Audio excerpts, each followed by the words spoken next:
On today's Church TechCast Q&A, long cable runs, Propresenter text, and more.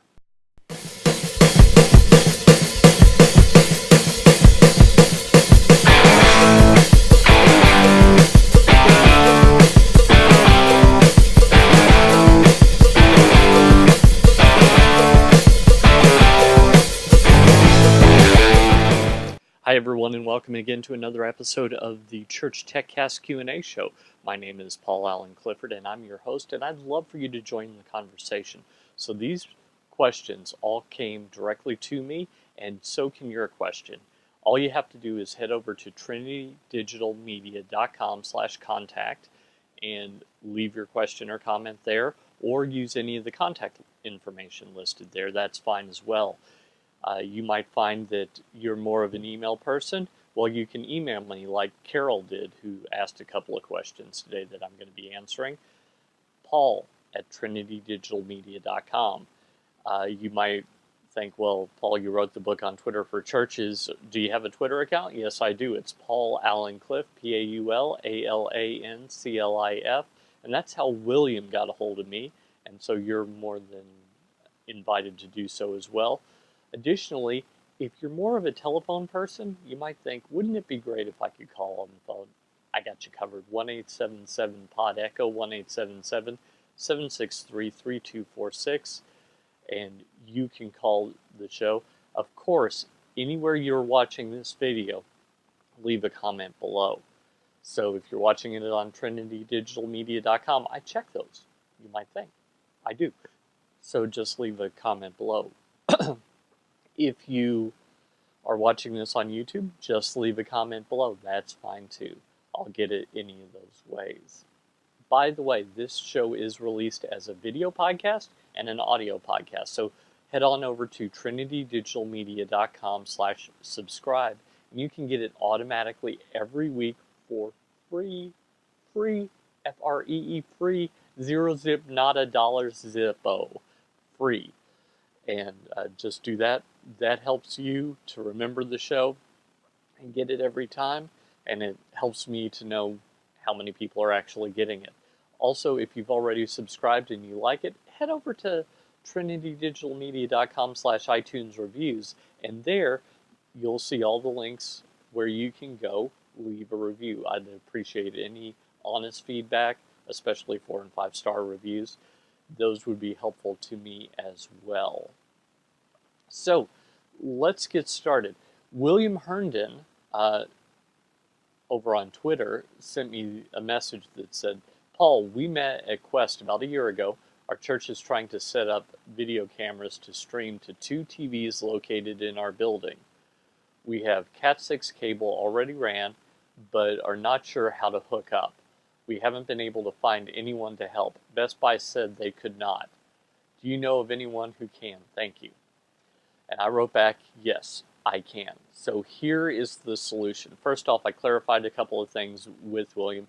You might be thinking, wait, that sounds like it was more than 140 characters. It was broken into a few messages. I just cut all the spaces out. So anyway, the first question, did he have one contiguous run of Cat5 not interrupted by anything? Because if it was a networked situation, what I'm about to suggest would not work. Secondly, did he have sound in those 2 locations? Turns out one of them he did, the other one he did not. That also affects the answer. Third, are they standard definition televisions or HD TVs? HD TVs was the answer. For what connections do those TVs have? Turns out they have HDMI, DVI, and VGA, as well as all the other basic connections other than SDI, which I admit is a professional connection. I just happen to like it better. Okay, so here's what you need to do, William, and I've already sent him this information, and he was grateful. You need a Balun, B-A-L-U-N. It's a device that will take your signal and balance it so that you can send it along your Cat6, and then on the other end there's another box that unbalances it and makes it what it was. So BAL for balance, UN for unbalanced, Balin, whatever.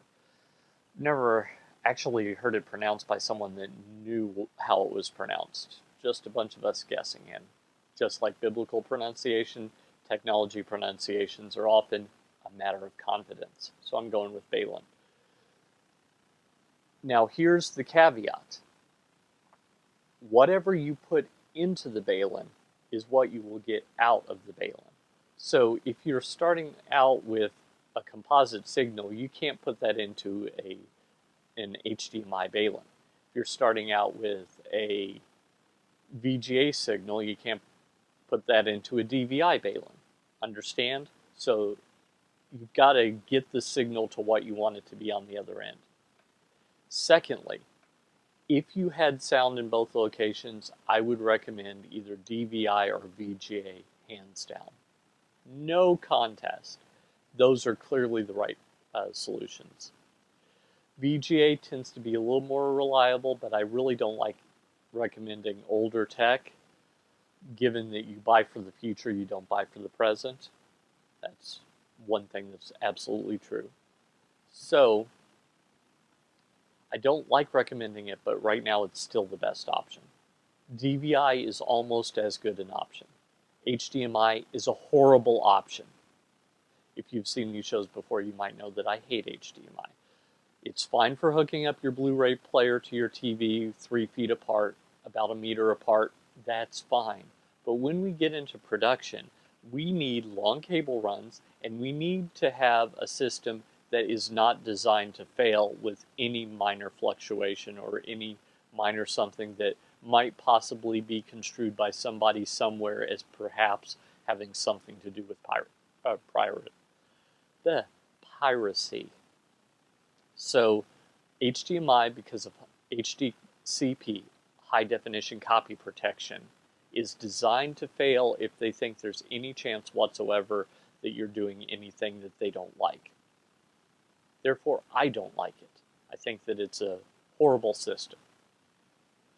So, given the choice, places that have the money always choose another option. HDSDI is probably the best current solution over HDMI. But if your TVs don't have that, I guess you could convert, but by the time you're doing all the conversion, it just doesn't make any sense anymore. So, just keep that in mind. Here, let me move my chair a little. It's squeaking against my soundboard here. Okay, Carol Hare wrote me with a couple of different Propresenter questions. On Tuesday in the screencast show, I actually answered the first one, which was a question of how you properly use backgrounds. And on Tuesday, I'll choose one of these other questions and I'll actually do a screencast on it. But I just wanted to give an overview real quick about this. So Carol's question was, how do I split text on a slide? When there are too many words on a slide and I want to take half of the text to the next slide, how do I do this? Well, you might be thinking, well, that's pretty easy. You highlight it, you copy it, you cut it, and then you paste it on the next slide. Yeah, that's easy. I got a better alternative for you. In Propresenter, if you're in the Edit Slide dialog or the Reflow Text dialog, either of those, and you put your cursor, so you click right before you want the next slide to start. Hold down Shift, tap Enter. That'll put it down on the next slide. So this is really a great option if you've imported some text and you find, uh-oh, it's all on one slide. I've got like 2-point font, this long. There's no way anyone can read it. No problem. You just click where you want the second slide to begin, Shift Enter. Go to the next slide, click where you want the next one to begin, Shift Enter. You can do that very quickly and get the appropriate amount of text on each slide. Then just apply your standard template and you're done. So I've done this more than once. by more than once, I mean probably literally hundreds of times when I didn't have time to do it any other way, and it helped. Now, if the worship leader starts singing the song that you don't have in there, that's problematic. You probably just need to get it in there as fast as you can. But if you have 5 minutes of heads up, you can probably accomplish this in 5 minutes. So that's a really cool trick to do. I learned that by reading the instructions. I know, crazy talk. Why would I dare read the instructions? But I did, and that was in the manual. So that was something I thought, oh, that's so important. I totally need to do that. Next, she says this. First, she had a problem where all the tokens were missing. Well, let me read the question, then I'll elaborate. She also said, "Hi, Paul. I want to know how to change the font and text of the message in the text box for the countdown clock. I have it like this. Service starts in : countdown token. I want to make the whole line larger and change the style also. Can this be done from the message text screen? I have a blank template at the bottom, 1/4 of my announcement slides that I am showing the time in. But I guess I could put the text, the text I want into the template, then show the countdown clock beside the template text. Do you think that is a good idea? Thanks so much. You will be eternally blessed for helping us all. Be blessed, Carol." Okay, Carol, here's the deal. First off, when the announcement slides are created, you and whoever creates them, whether it's you, which makes it real easy because you can just agree with yourself on this, and the two of you can get together and do this, or whoever does this, need to agree where the countdown clock goes. If it goes in the top third, no important information needs to go in the top third. If it goes in the lower third, no important information from the slide, that is, needs to go in the bottom third, so that you're never covering up information with the countdown clock. Okay, step number one. Step number two, what you can do is you can create a template, just like you do for all other slides, for this text. And so you can create one that says service starts in : and then the countdown token, and you can format that. Now here's the trick, because it's going to feel like this doesn't work at all, and you're going to get odd kind of results. But I've done this enough that I think I've licked it. When you open up the messages dialog, you need to first make sure that the countdown clock is not running. Make sure that that is not running even in the background. Make sure it's not showing on the screen. None of that. Okay? Next, there's a little icon upper right hand corner that looks like a pencil on a piece of paper. You need to click that. That's where all the countdown tokens and such are located. And towards the bottom left of that dialog, there's a place where you can choose the template that you apply. What I want you to do is I want you to open a new template. And in the new template dialog that opens on top of that, that's where I want you to format it the way that you want it to be. Now, having formatted it the way that you want it to be, make sure you save and close that template dialog, and now apply that template after you've saved and closed the template dialog. Apply that template to your countdown. Now show the countdown, and it should look right. So I wouldn't suggest doing this right before service. I would suggest getting there, either doing it after service when everyone's left, or during a practice time, sometime where you can mess with it a few times to get it to look the way that you want it to look. And I think that that will, in fact, solve the problem that you're trying to solve. So that is what I would recommend to you as well.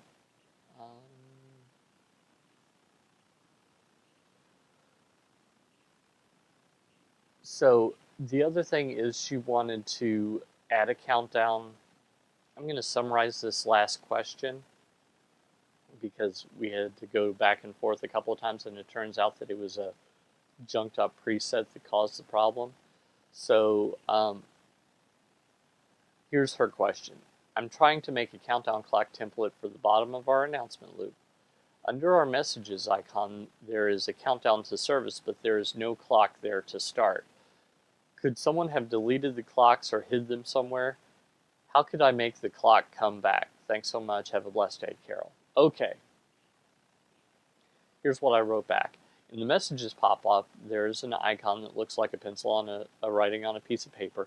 Click on this. Look at the attached screenshot. In the message dialog box, look for what's called a countdown token. If there isn't one, look at the bottom of the token box to the right. Scroll down to the bottom and there should be 3 tokens there. 1, 2, or 3. Drag one of those into the text box. Now try clicking the start and show message button. Did that do it? Let me know if it does. So that's how you add a countdown. It turns out that someone had deleted that particular token, so that was a bit of a problem. So we just needed to reset the preferences, and that's what fixed that problem. But that's how to add a countdown in general in Propresenter 5. So that is, let me click on it because it looks like I got some more email. I don't think so. Okay.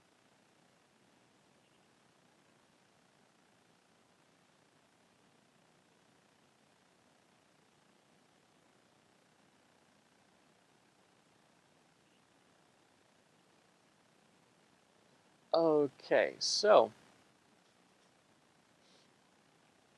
there you go.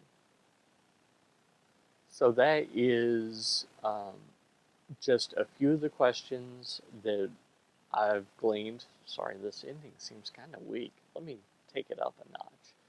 So I hope that those are answers to questions that can help you. If your name is William Herndon or Carol Hare, it definitely is. But if not, if I haven't answered your question either in one of these previous shows, or you need more clarification, or you just want to reach out, remember, head on over to trinitydigitalmedia.com/contact or leave your question below this video. Sorry, I hit the mic there. And I would be happy to answer it. Until next time, don't forget to subscribe, like, do all those fun things, and comments on iTunes are, of course, always appreciated. And go out and change eternity. This is Paul Allen Clifford with trinitydigitalmedia.com.